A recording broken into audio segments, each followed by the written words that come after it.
Hello, everybody. Peter Dennis here. Today, it's my pleasure to welcome Karen Heywood and Kate Woodley. They are both working together in an organization that they call Ascension Calling. So, Kare and Kate, welcome. Thank you, Peter. It's nice to be here. I know that, Kate, you've been channeling quite a bit. You and I have done some things together. Kare, you're a channeler as well, but these days you're leaning much more towards healing, as I understand it. Was that correct? Yes, it is, and actually, the beings come through within the healing work, so they're actually directing what I do. And I found that since working with you originally, Peter, I was doing healing work before when I began working with you, but since then, since connecting with the beings at a much more conscious level, it's like healing on steroids now. It's awesome. Yeah, I think everybody who channels just finds that they have some new energies and a lot of their abilities are enhanced. Yeah. Mhm. Now, healing is a pretty broad term. What do people come to you for? It's mainly for the psychological type things that bother them, or spiritual things, as in blockages. People come to me when past life stuff that's blocking them in this life. Oftentimes Mhm. they'll have a session with Kate, and the beings through Kate will say, oh, you've got a pattern that is blocking you from moving forward or accessing your intuition, or it could be in numerous things. And I'm able to access that blockage. And oftentimes I don't even need to know where it came from. All I need to do is access the feeling, because I'm an emotional empath. So that's my access point in, and I'm able to basically grab a hold of that feeling, that energy of anger. Let's say it's anger that the person has a real difficult time with. So I'll find out that specific form of anger, because as you know, there are like a gazillion shades of red, which we might call anger.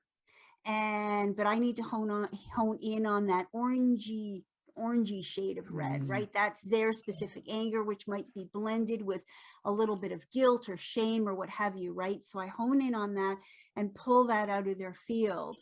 And ultimately, I want to get the person to the point where they can look at whatever it was that was bothering them or making them angry, as in this example, and have them look at it and go, it doesn't bother me, or oh my gosh, it feels so distant, I can't even access that feeling.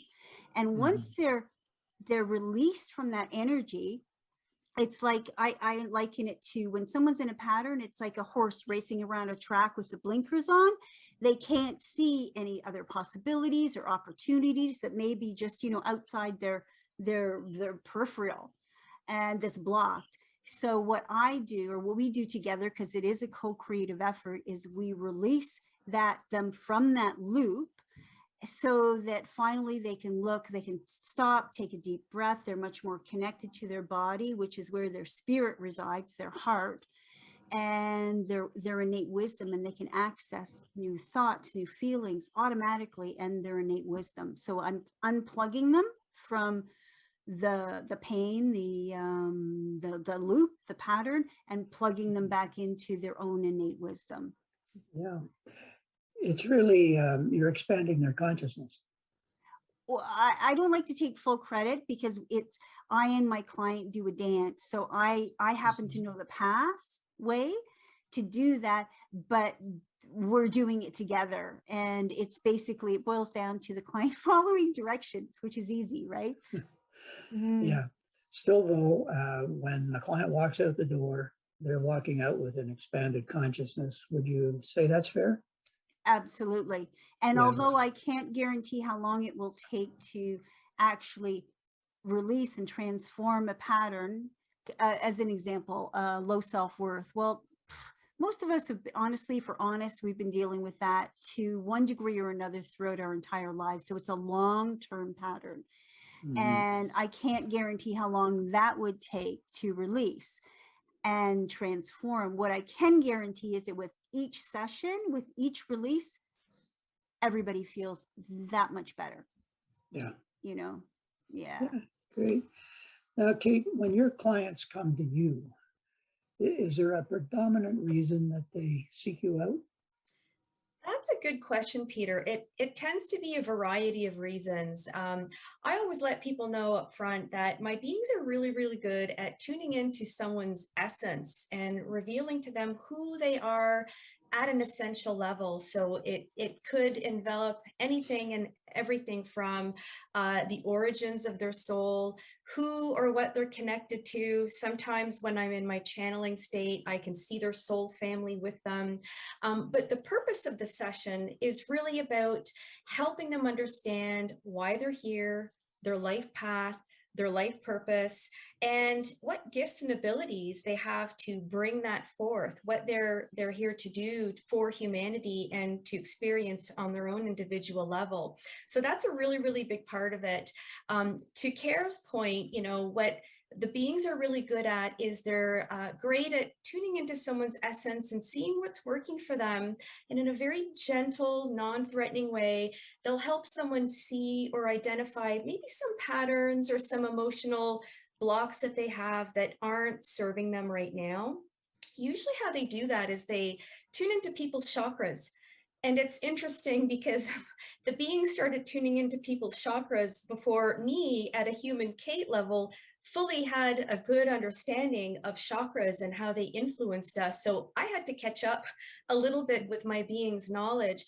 But when they look into people's chakras, then they start to tune into the origin or the source of some of those blockages. So again, you know, to Kare's point, they may tune into a past life and a pattern that someone may have carried over with them. And what we've realized is that unless you are aware of the pattern and that you're working to recognize and overcome it, your life becomes a little bit like a rendition of Bill Murray in Groundhog Day. You're going to be experiencing the same things over and over. So the beings will work with people to, you know, help them reach their potential, help them understand some of the energies or the beliefs that might be holding them back, and get them on their life path. So I'm really lucky to be working with all kinds of people who, many of whom are light workers and star seeds, and just people like us who are in the middle of their spiritual awakening or who have awakened, and they're looking for the next step. They want to know what else they need to do. They're looking at their lives, at themselves, and all of their relationships from a very different lens. So they tend to come out of the session with greater clarity, greater insight, and usually, I like to say, a little bit more hope. Mhm. I can imagine that at these times of, you know, a lot of turmoil and disruption and such going on the planet, pretty well everywhere, Yeah. that maybe you're seeing some people who are maybe upset by that, or it's very disturbing for them. I'm going to ask Kate first, and then maybe Kare afterwards. Um, are your clients coming to you with these kinds of today things, wondering what's going on, how can I cope, that sort of thing? Well, it's interesting, Peter, because that isn't why they come to me. But as soon as I tune into them, I see the impacts of what's happening on the world, on their aura, on their chakras, in their overall mood. So they do sometimes tend to ask the questions, what's happening with the world? It feels chaotic. How do I navigate through this mess? But the beings can also identify if someone's being impacted by what's happening in the world, whether they're aware of it or not. One thing I do want to point out, and I have to say I've seen this as a trend for the last few months, is that more and more people are becoming empathic. And those who were always empathic are becoming more so empathic. And so what's happening is that people are feeling more of what the human collective is experiencing, what Gaia might be releasing. They're feeling it more. And it's impacting them sometimes in ways that they're not even aware of. What it tends to do is that it tends to amplify what they may already be experiencing. As an example, Sometimes people come to me because they're confused about something in their life and they're looking for clarity. What I sometimes see is I see the seed of confusion within them, but I see that it's being amplified by this extraneous energy. And so those two energies interact and it feels very overwhelming. So the beings help people distinguish, and they give them tips on how to discern between those two energies and how to protect themselves. So there's definitely a trend. People are impacted by the fear, the confusion, the uncertainty, and they're experiencing it in their lives because they're carrying that within them. So very important to protect yourself with a shield or a bubble of light. That's, number one tip.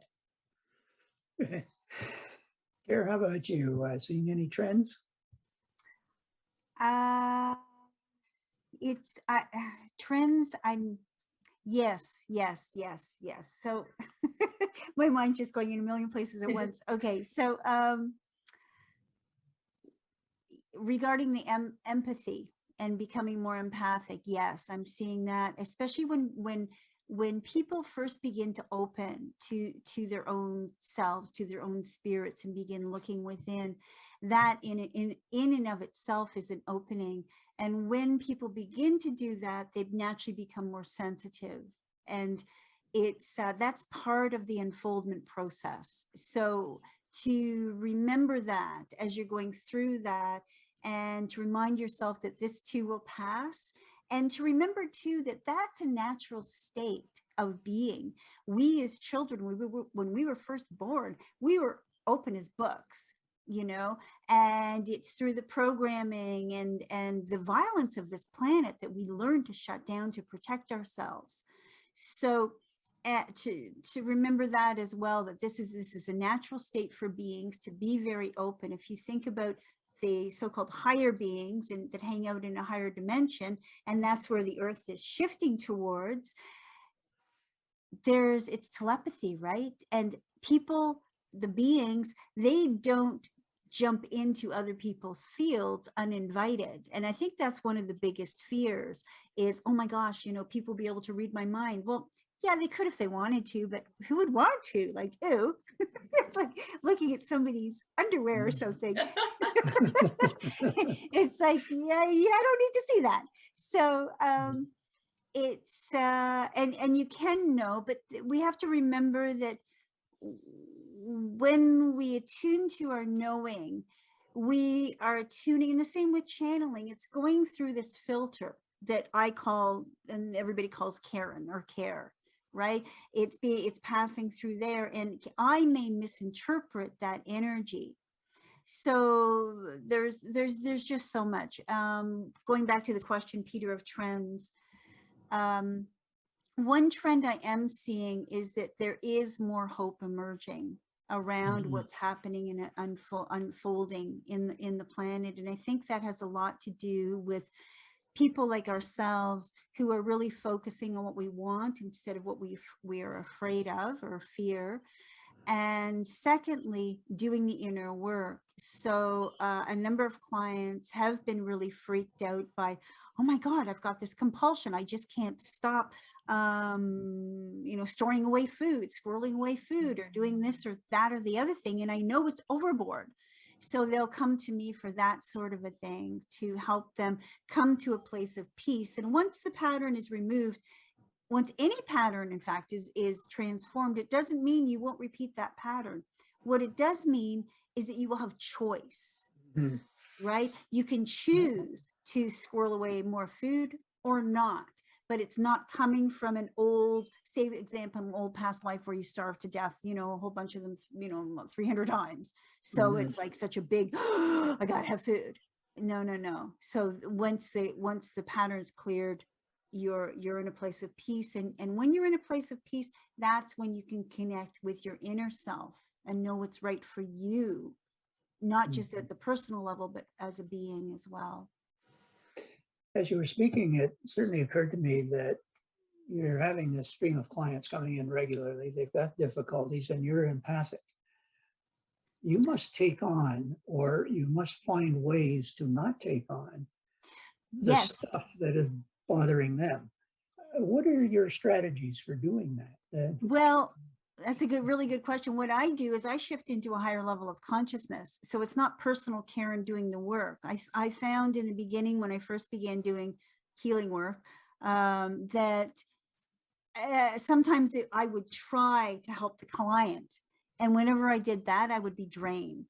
And that became a red flag. If I was doing that, that's no good. I have to shift into a higher state and act as a channel so those energies run through me. And as a result, I retain very little recall of what happened in the session. And I think part of that is a protective mechanism because I don't want to know about all the hell they went through. Yeah. You know, I witnessed that for them from the higher level of consciousness, and that presence of the witnessing is transformative in and of itself, along with the other beings and experts that come in to assist in the transformations for people. Yeah. You're not as much hands-on, Kate, with the clients as Kare might be, figuratively speaking. And, you know, because it's the channel being that is communicating largely with the client. But do you find that a sort of empathy that you have can drag on you, or are you quite able to detach? How do you handle it? That's a really good question. I have realized, much to Kare's point, when I'm in my higher channeling state, that the beings in combination with me, because my energy is blended with them, we often feel and tune into what someone is feeling and experiencing, but the beings also show me. So unlike Kare, who's, you know, very empathic in her work, I can sometimes feel it, but sometimes I always see it. So sometimes it may represent as a static in the aura, or as like a film of darkness around their chakra, and the beings will tell us what that's about. So sometimes I feel it, sometimes I see it. So I have a little bit of a break from the empathy, but sometimes I have definitely felt, particularly when clearing people's chakras, if there was a lot of heaviness in the heart chakra, occasionally I do feel it move through me as it moves out. And it's just a fleeting heaviness. But the interesting thing is that regardless of how light or intense a channeling session is, because I'm hanging out in those really high vibes, by the end of it, I usually feel really good. Regardless of how the session unfolded and what came through, it's even healing for us. It's healing for the person, and it's healing for us. It's everyone's benefiting. Yeah, many channelers report that same thing, that you know, they're energized. Speaking of energy, there's some new energies impacting the planet. You might even say bombarding the planet. I've noticed a number of, I would say, light workers have days where they're feeling off kilter, vertigo, just off balance. I see you nodding, Kate. There's so much I can say. Yeah, so I agree with you 100%. Kare and I have had lots of conversations about this. So in a recent channeling that I did, I was shown and told that what's been happening lately are these very high vibrational pulses that are coming in. And the point of that is twofold. It's to help clear out the, I guess, lower vibrational, denser energy. So there is energy moving out. I understand it's being cleared from the collective, it's being cleared from Gaia, but there's this high frequency light is also impacting us. So I'm seeing two things that I want to note. The first is that a lot of light workers, yes, are feeling it, but a lot of people are operating as two-way energy valves. So what that means is that they are simultaneously helping to anchor the higher energies within the collective, within Gaia, but they are also helping to flush out the older stuff. So that's this oscillation in energy, or these really high moments and these really low moments. It really depends on what is moving through us. So that's the one observation I wanted to share. The other observation is, yes, there are incoming energies. It is proportional to the awakening, the mass awakening that we're experiencing it. And I would love to hear Kare's perspective on this, but when I tune into clients, particularly repeat clients that I worked with over time, what I'm seeing is I am seeing the awakening at an individual level. Their light, every time I connect with them, is brighter, more powerful, more expansive. I am seeing the evolution in their spirit and consciousness, and I'm seeing it as a trend. There is definitely more light from within. And as these light workers begin to glow and share the stronger light, it's impacting the collective. It's igniting all the people around them. So although on the surface things look and feel chaotic, there's a beautiful undercurrent of enlightenment. It is happening. Yeah, I'm with you, Kate. I think we should hear Kare's perspective on this. Okay. Yes, it's interesting. When I first the first thing I do in a session is I open the session, and what that means is have my client connect with their own beingness, their own higher self, their guides, their soul family, and all their friends. And then we create a sacred space. And as we're doing that, I'm attuning to see where they're at and energetically and what they're doing. And I'll be flashed with certain images or what have you. And it's interesting because with certain clients, the images remain the same. But they change. As an example, one of my clients, lovely gal, she presents as this beautiful white bird that's just riding the currents around this mountaintop. And when she's feeling burdened, she drops down, and it's like she's got this heavy weight and she's having to flap her wings more. And by the end of the session, she's, instead of being flapping like crazy, she's gliding around. And each time I do, the images and the imagery that's coming through and the energies that are coming through there's so much more yummy and sparkly and vibrant energy that's coming in, and that my clients are drawing in as a result. So one part of the session is releasing the old energies, but then we pull in the new, right? So it's definitely kicking up a notch every month. It's really noticeable. I feel we're just getting warmed up here, but I've been watching the clock as well. I'm wondering if you might have a last word or sort of a tip for everybody. You gave one once before, Kate, but maybe as a result of what we're talking about, or what you see from your practice, what you think humanity really needs most right now.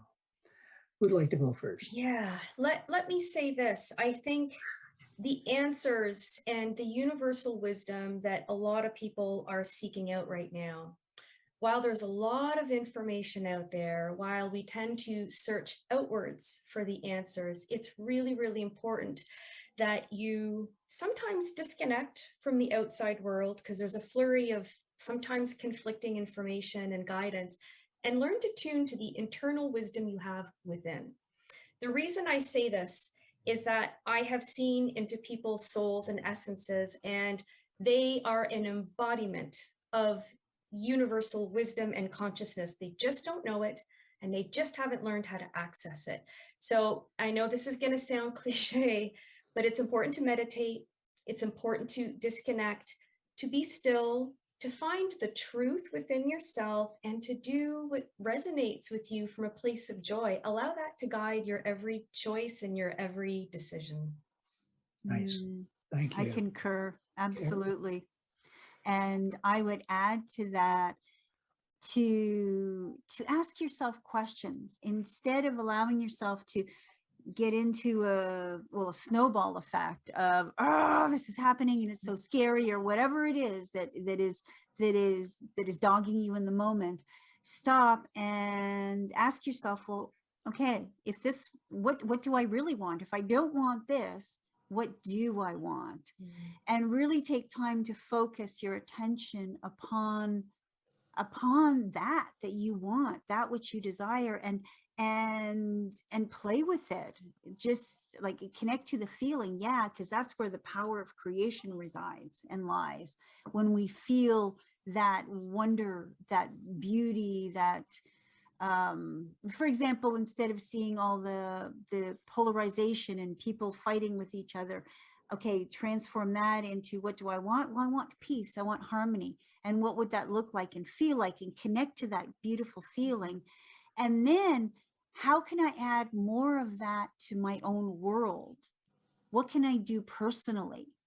And what might that look like in society if this craziness wasn't happening, you know, and I had an influence? What would I want to do? So what you're doing is you're shifting yourself out of that victim, powerlessness, helpless state and into, yeah, I've got power, I've got influence, and I can make a change. And that's what we're all being called to do, is to stand in our power and act from that sovereignty within. Mm. Well, those are two beautiful messages, and I thank you, and I'm sure our audience does as well. As I say, I felt we were just getting warmed up here, and we could go for a long time, but I would invite anybody watching to get to your website, ascensioncalling.com. You'll see the various services that are offered. And at the end of this video, there'll be the contact information in print. So you can do that. And I'll mention that I deal with channelers, people who want to be channelers or people who are channelers who would maybe like to take it a little further. And that information will be available too.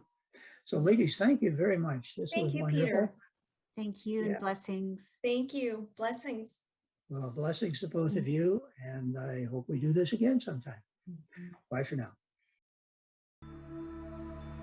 Thank you for your attention to these important matters. For more information and the latest channelings or transcripts, please go to www.ascensioncalling.com.